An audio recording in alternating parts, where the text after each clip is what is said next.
प्रिय छात्रों, ऑनलाइन कक्षा में एक बार फिर से तुम सबका स्वागत है। मैं doctor Akhilesh Kumar, associate professor, Hindi विभाग, HD जैन कॉलेज आरा। हमने पिछले वर्ग में छंद की चर्चा की थी। छंद की परिभाषा और उसकी सार्थकता पर प्रकाश डाला गया था। छंद की परिभाषा बतलाते हुए यह बताया गया था कि जिस रचना में वर्ण, मात्रा, लय, गति, यति और चरण संबंधी नियमों का वर्णन हो उसे छंद कहते हैं। छंद की सार्थकता हमारे वैदिक युग से ही सिद्ध है। तो आज हम इन बिंदुओं में से दो बिंदु गति और यति को समझने का प्रयास करेंगे कि गति क्या है और यति क्या है। गति का मतलब लय, समानार्थक। तो देखिए, उच्चरित ध्वनि के अविरल प्रवाह को लय कहते हैं। लय एक संयत व्यवस्था है जो स्वर के आरोह अवरोह यानी चढ़ाव उतार से जन्म ग्रहण करती है। यही लय छंद की जान है और यही छंद की गति है। इसको समझना होगा। उच्चरित ध्वनि के अविरल प्रवाह जो हम बोलते हैं, जो उच्चारण करते हैं, उसकी निरंतरता को, अर्थात जो बोला जाता है तो उसके प्रवाह को जो है उच्चरित ध्वनि के निरंतर प्रवाह को, रुकावट नहीं, निरंतर प्रवाह को लय कहते हैं। जब भी हम कुछ बोलते हैं तो किसी न किसी लय में, कविता पढ़ते हैं तो किसी लय में, घर में ही किसी को पुकारते हैं उसकी भी एक लय होती है। ऐसा नहीं है कि दो शब्द बोले और उसके 5 मिनट के बाद 2 शब्द बोले, ऐसा नहीं होता है। एक धारा रहती है, एक प्रवाह रहता है। प्रवाह में ही कथन की पूर्णता होती है। तो उच्चरित ध्वनि के अविरल प्रवाह को लय कहते हैं। लय एक संयत व्यवस्था है जो स्वर के आरोह अवरोह को से जन्म ग्रहण करती है। अर्थात लय में जो है, ऐसा नहीं है कि प्राणी जब बोलता है तो हमेशा एक ही धारा में बोलता है, ऐसा नहीं होता है। कभी ऊंची आवाज होती है, कभी मध्यम आवाज होती है, कभी नीची आवाज होती है। जो उच्चारण होता है, उच्चरित ध्वनि का आरोह अवरोह होता है, चढ़ाव और उतार होता है। यह चढ़ाव और उतार प्रसंगानुकूल होता है। जैसा प्रसंग होता है उसी के अनुसार आरोह और अवरोह होता है। तो हाँ, यही लय छंद की जान है और यही छंद की गति। तो यही गति है, यही लय है, जिसमें आरोह अवरोह के माध्यम से ध्वनि उच्चरित होती है। कभी तीव्र ध्वनि और कभी मंद ध्वनि, तो हम देखें कि हमारी ध्वनियां जो हैं कैसे तीव्र और कैसे मंद हो जाती है। तो हमने कहा कि यह प्रसंग पर निर्भर करता है। अब जैसे देखिए, यह है, अब मान लिया जाए कि स्वाधीनता संग्राम चल रहा, उस दौर में कविता का पाठ हो रहा, तो संग्राम के अनुकूल कविता में ओजस्विता होती है। हम कहेंगे 40 करोड़ों को हिमालय ने पुकारा, और क्या कहेंगे, कह दे डंके की चोट सभी नेपाल दाग हमारा है।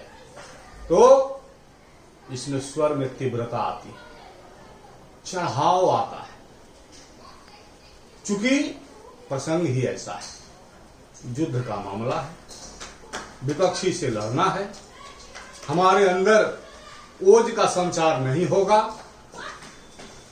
तो हमारी ऊर्जा जो है कैसे वेगवती होगी।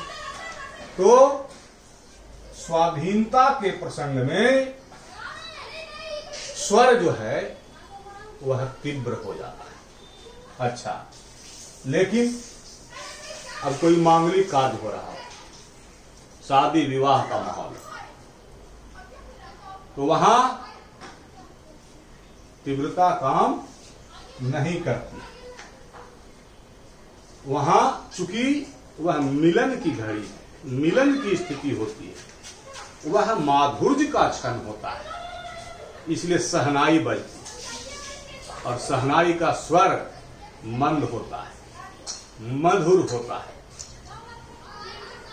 हृदय में बैठ जाता है। अब जैसे तो मांगलिक घड़ी की जो कविता होगी, उस कविता में वह तीव्रता नहीं होगी, वह ओजस्विता नहीं होगी। जैसे अब भगवान श्री रामचंद्र और सीता जी का विवाह हो रहा है, तो सिंदूरदान का प्रसंग है, कविता की पंक्ति है, राम सिया सिर सेंदूर देही, शोभा कहीं न जात दिव्य के, अरुण पराग जलज भरिनी के, सस ही भूस अहि लोभ अमी के। तो कविता की पंक्ति में माधुर्य आ जाता है। तो यह आरोह अवरोह, उतार चढ़ाव प्रसंगानुसार होता है। जैसा देश वैसा भेष होता है, जिस प्रकार की परिस्थितियां होती है और जिस परिस्थिति की कविता होती है, उसी के अनुसार यह आरोह और अवरोह काम करता है। लेकिन जिस भी गति में यह चलता है उसमें निरंतरता होती है, और वही निरंतरता गति है, लय है। एक और उदाहरण देखिए। अब मान लिया जाए ओजस्विता प्रदर्शन है, या पहले वाले का ही एक उदाहरण देख लीजिए, वीरता के मामले का ही। महाभारत का एक प्रसंग है कीचक वध, जहां कीचक और बल्लभ रसोइया जो कि भीम थे, दोनों का मल्ल युद्ध चलता है रंगशाला, और वहां बृहणला, अर्जुन जो कि बृहणला बने हुए हैं, थाप दे रहे। तो उस युद्ध में युद्ध की गति जैसे जैसे तीव्र होती है, बृहणला की चाप की गति भी तीव्र होती है, और ओजस्विता का प्रसंग होने के कारण ही थाप देते देते बृहणला की उंगली फट जाती है और रक्त स्राव होने लगता है। तो वीरता के परिवेश में ऐसा होता है। ओजस्विता प्रदर्शन के मामले में आप देख सकते हैं, यहां भी जो है वो तीव्रता आ जाती है, आरोह हो जाता है,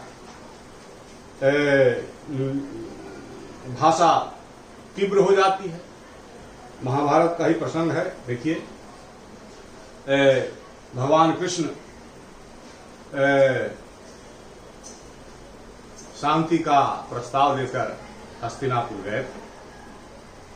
उनके प्रस्ताव पर दुर्योधन खींचकर उन्हें बंदी बनाने का आदेश देता है। भगवान कृष्ण अपना विराट रूप प्रदर्शित करते हैं और अपने विराट रूप का प्रदर्शन करते हुए भगवान कृष्ण कहते हैं, दृगहो तो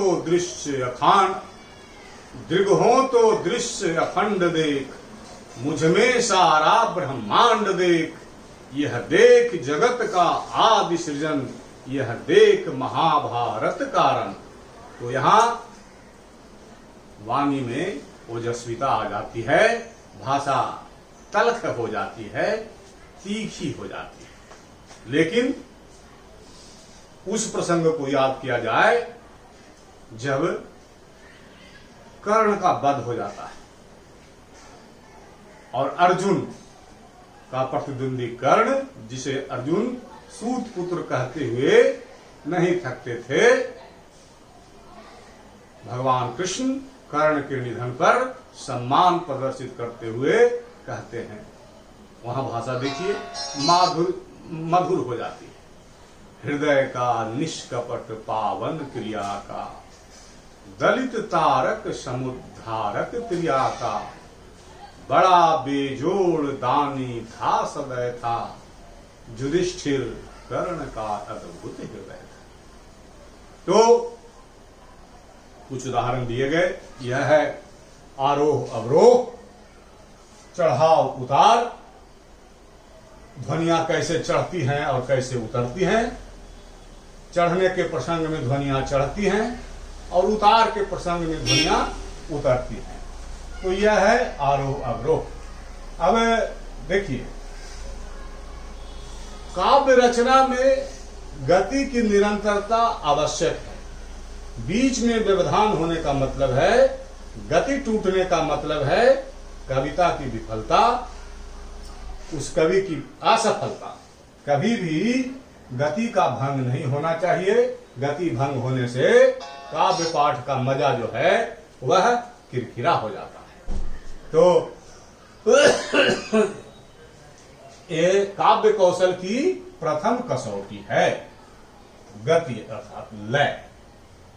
लय कविता में लयात्मकता बिल्कुल ही अनिवार्य है। अब हम आते हैं यति की ओर। यति, गति की रक्षा हेतु यति का विधान किया गया है। यति अर्थात किंचित विश्राम, मतलब कि अब गति जो है, हम बोल रहे हैं तो हमारी सांसें बहुत लंबे समय तक न छूटती रह सकती है और न खींचती रह सकती है। इसलिए बीच बीच में विश्राम की जरूरत होती है। वह विश्राम ही यति गति, और इसी विश्राम से उस लयात्मकता की रक्षा होती है। विश्राम का एक स्थल होता है, ऐसा नहीं है कि जहां पाए वहीं रुक गए। विश्राम का एक निश्चित स्थल होता है, जहां रुकावट हो सकती है वहीं रुकना होता है। तो यति, गति की रक्षा हेतु यति का विधान किया गया है। यति अर्थात किंचित विश्राम, थोड़ा सा विश्राम, हल्का विश्राम, जरा सा ठहराव, जिससे हमारी सांसें जो है एडजस्ट कर सके। तो यह यति जो है दो प्रकार की होती है, पादांत यति और अंतर यति। जैसे कविता की किसी पंक्ति के कोई पंक्ति जब समाप्त होती है तो वहां तो हम रुकते ही हैं, तो उस रुकावट को पादांत यति कहते हैं। पाद यानी चरण। तो कविता की पंक्ति के अंत में रुकना पादांत यति है। लेकिन जब लंबी कविता होती है, उसकी पंक्ति लंबी होती है, तो उसके बीच में भी रुकावट की आवश्यकता महसूस की जाती है। तो बीच के रुकावट को, चरण के बीच में जब हम किंचित विश्राम लेते हैं तो वह अंतर्यति कहलाती है। यह यति जो है, अंतर्यति और पादांत यति, कविता पाठ में काव्य सौंदर्य को बनाए रखने में अहम भूमिका अदा करती है। इसलिए छंदों में गति का भी ध्यान रखा जाता है और यति का भी ध्यान रखा जाता है। अब उदाहरण से देखा जाए इसको। उदाहरण है, नीचे जल था ऊपर हिम था, एक तरल था एक सघन, एक तत्व की ही प्रधानता, कहो उसे जल या चेतन। यह प्रसाद जी की पंक्ति है, कामायनी की पंक्ति है। तो इसमें जो है देखिए, यह कौमा जो है यह यति की निशानी है और पूर्ण विराम भी यति की निशानी है। यह जहां लग जाता है उसको यति ही कहा जाता है। तो यह लंबी पंक्ति है, तो यहां पर देखिए यति है, नीचे जल था, कौमा हो गया, ऊपर हिम था, एक तरल था एक सघन, एक तत्व की ही प्रधानता, कहो उसे जड़ या चेतन। तो यह छंदोबद्ध रचना है और इसमें जो है 8-8 मात्रा पर 8, 8, 8 और 6, इस तरह से 8, 8, 8 और 6 मात्रा पर यति का विधान है। और इस विधान के कारण ही इस कविता की लंबी पंक्ति के उच्चारण में हमें असुविधा नहीं होती है, और असुविधा नहीं होती है, गति बनी रह जाती है। तो गति बनी रह जाती है और यति का विधान हो जाता है, जिसके कारण कविता का पाठ करना आसान हो जाता है और कविता का सौंदर्य भी खिला हुआ रहता है। तो यह आज के क्लास में हमने गति और यति, छंद की परिभाषा, छंद के लक्षण के जो कारक हैं, वर्ण, मात्रा, लय, गति, यति, लय, गति, यति, इस पर चर्चा हो गई। आगे जो है वर्ण, मात्रा, चरण आदि आदि नियम हैं। इन नियमों पर भी आगे के क्लास में चर्चा होगी। आज के क्लास के लिए हम समझते हैं कि गति और यति पर्याप्त है। हमारे प्रतिभाशाली छात्र छात्राओं को हम समझते हैं कि समझने में किसी भी प्रकार की असुविधा नहीं हुई होगी। तो आज का क्लास हम यहीं पर समाप्त करते हैं। धन्यवाद।